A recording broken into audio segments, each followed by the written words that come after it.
Bo'yin qismida qolipda yotadigan mana shunday yotma stoykani o'rganishni istaysizmi? Unda videoni oxirigacha kuzating. Birinchi bo'lib tayyor bo'yin o'yindidan orqa qismi bilan birga 2 sm kesib olib tashlaymiz. So'ngra bo'yin aylanasini mana shu holatda o'lchab oling.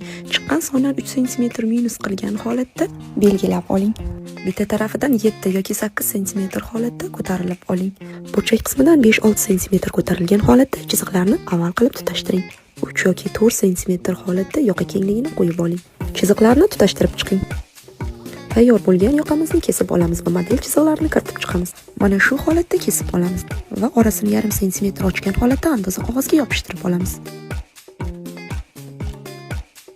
Yoqani o'lchab oling. Agar oshiqchasi bo'lsa, tepa va pastki qismidan olib tashlasangiz bo'ladi. Endi esa yoqani oldi qismiga aylanib forma beramiz.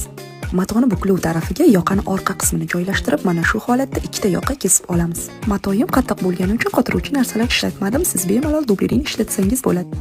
Yoqani ustma-ust joylashtirib, tepa qismini aylantirib tikib olamiz. Tikilgan choklarni ozgina yengillatamiz. O'nglab, yaxshilab dazmol beramiz. Bo'yin o'rtasiga va yoqa orqa qismiga razechka beramiz. Orqa qismidan boshlab aylantirib yoqani o'rnatib olamiz.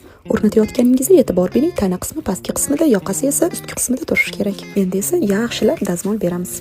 Natija ko'rib turganingizdek, sizga foydali bo'lgan bo'lsa, tikuvchi tanishlaringizga yuborib qo'ying. Hozir podpisatsiya tugmasini bosmasangiz, meni yo'qotib qo'yishingiz aniq.